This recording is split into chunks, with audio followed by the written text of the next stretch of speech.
और इसका सबसे सरल समाधान है, भारत के 70 कोटि शेतकरी बांधवों को अगर बचाना है गेट करार से, तो उनको एक ही बात के लिए प्रेरित करो कि तुम खेती करना शुरू करो सेंद्रिय पद्धति से, सेंद्रिय खत वापरो, यूरिया, डीएपी, सुपर फॉस्फेट बंद कर दो, और ये परदेशी कंपनियों के बीज वापरना बंद कर दो। ये मॉन्सेंटो का बीज, ये कारगिल का बीज, ये उसका बीज, और ये सब बीज वापरना बंद कर दो। तुम्हारे बीज तुम बनाओ और उनको वापरना शुरू करो। तुम्हारी खाद तुम बनाओ, उस खाद को वापरो। तुम्हारी पेस्टिसाइड तुम बनाओ, तुमको जरूरत पड़े तो तुम खुद बनाओ, बाजार से कुछ खरीद के मत लाओ। और भारत का शेतकरी एक ऐसी स्थिति में है कि कुछ खरीद करने की जरूरत नहीं है, वो अपनी खेती खुद कर सकता है, बशर्ते कि उसको कोई प्रेरित करने वाला हो। क्योंकि अब तक पिछले 20-25 साल में उसको बहुत गलत जानकारी दी गई है, बहुत माहिती ऐसी दी गई है। उसको सबसे खराब माहिती ये दी गई कि बिना यूरिया, बिना डीएपी, बिना सुपर फॉस्फेट, बिना रासायनिक खत के कुछ उत्पन्न नहीं होता, जो सबसे गलत माहिती है। उत्पन्न होने में यूरिया, डीएपी, सुपर फॉस्फेट का कोई हिस्सा नहीं होता, कोई योगदान नहीं होता। मैं आपको इसका सबसे बड़ा फ्रॉड बताता हूं, ये यूरिया, डीएपी, सुपर फॉस्फेट का कितना बड़ा फ्रॉड है। और यहां कोई एग्रीकल्चरल साइंटिस्ट होगा तो वो तुरंत समझ जाएगा। फ्रॉड ये है कि यूरिया, डीएपी, सुपर फॉस्फेट जितना भी डाला जाता है, उसका 1% भी काम में नहीं आता। 1%, 1% भी काम में नहीं आता। 99% यूजलेस जाता है। कैसे जाता मैं समझाता हूं आप। जब भी हम बीज डालते हैं खेत में, तो बीज में अंकुरण होता है। अंकुरण धीरे धीरे पौधा बनता है, पौधा बड़ा होता है, बड़ा होता है, बड़ा होता है। आप अगर ध्यान से इस विषय को देखें और समझें, तो होता यह है कि पौधा जब अंकुरित होता है, और अंकुरित होने से 20-25 दिन के अंदर उसकी कैनोपी आ जाती है। कैनोपी मीन्स उसके पत्ते आ जाते हैं।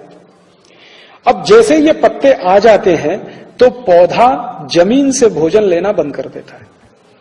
तो सारा भोजन लेता है सूर्य के प्रकाश से, सारे का सारा भोजन सूर्य के प्रकाश से लेता है, जिसको हम सब लोग फोटोसिंथेसिस और जो भी कहना चाहें कहिए।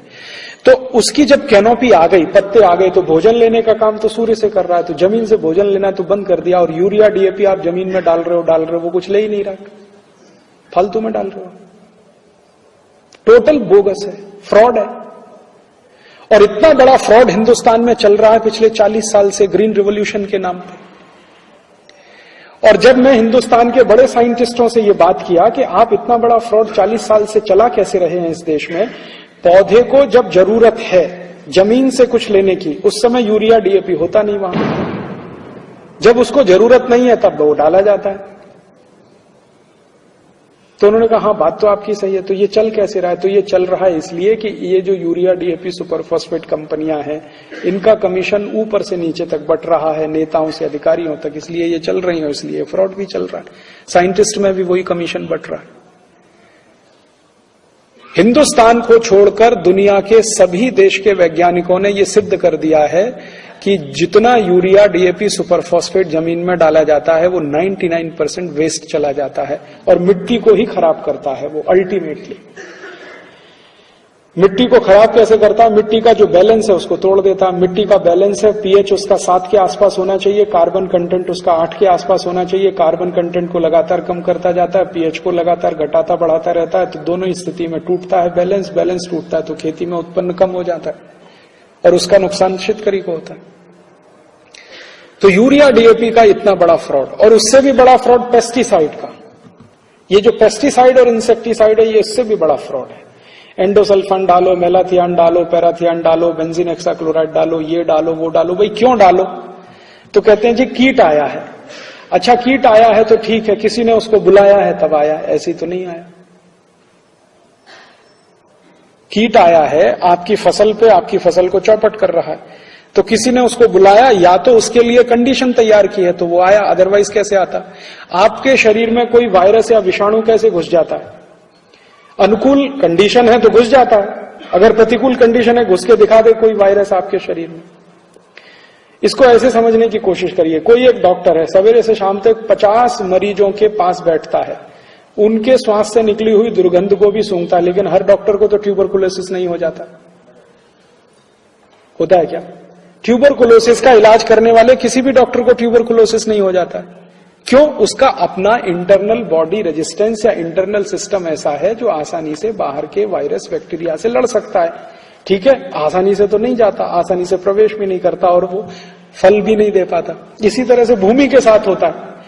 भूमि के साथ भी यही होता है कि आसानी से कोई भी वायरस और बैक्टीरिया आके किसी फसल को चौपट कर दे, ये तो तभी संभव है जब वहां पर उसके लिए कंड्यूसिव कंडीशन हो, माने उसको अपना काम करने के लिए अनुकूल वातावरण मिले, अन्यथा तो ये संभव नहीं है। और वो अनुकूल वातावरण कौन पैदा कराता है? ये यूरिया, डीएपी, सुपर फॉस्फेट।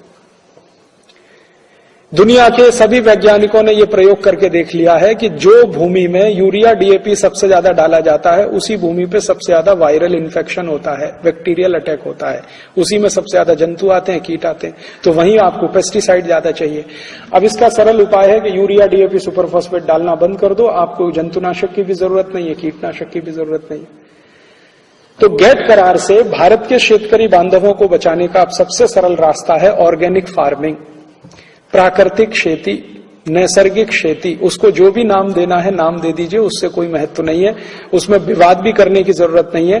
बिना रसायन की खेती, माने urea, DAP, super phosphate, endosulfan, malathion, parathion के बिना खेती करना इस देश का किसान जब शुरू कर देगा तो गेट करार की एक भी शर्त उसके ऊपर लागू नहीं होती।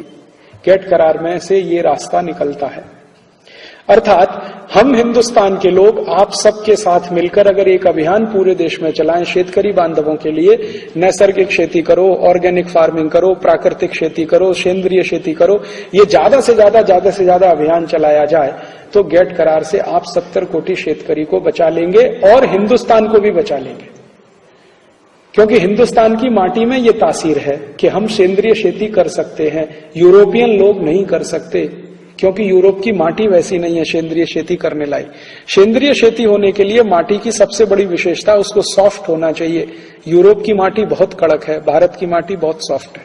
भारत में संभव है, यूरोप में संभव नहीं है, इसलिए ये हमारे यहां संभव है। और सेंद्रीय खेती उसी देश में संभव है जहां सूर्य का प्रकाश बराबर मिलता रहे। यूरोप को 8 महीने सूर्य का प्रकाश नहीं मिलता, हमको 12 महीने सूर्य का प्रकाश मिलता है। 24 घंटे चाहे तो सूर्य के प्रकाश का हम उपयोग कर सकते हैं। 12 घंटे तो सीधे कर सकते हैं, 12 घंटे परोक्ष रूप से कर सकते हैं। तो सूर्य का प्रकाश हमें हमेशा उपलब्ध है। बायोडायवर्सिटी हमारे पास अद्भुत किस्म की है, मिट्टी सबसे सुंदर दुनिया की हमारे पास है, हमारे पास पानी की भी व्यवस्था ठीक ठाक है। बस हमारे शेतकरी बांधव का मानस बदलने की जरूरत है, मन बदलने की जरूरत है, और वो सेंद्रीय खेती की तरफ आ जाए, ऑर्गेनिक फार्मिंग की तरफ आ जाए तो गेट करार से बचने का रास्ता है।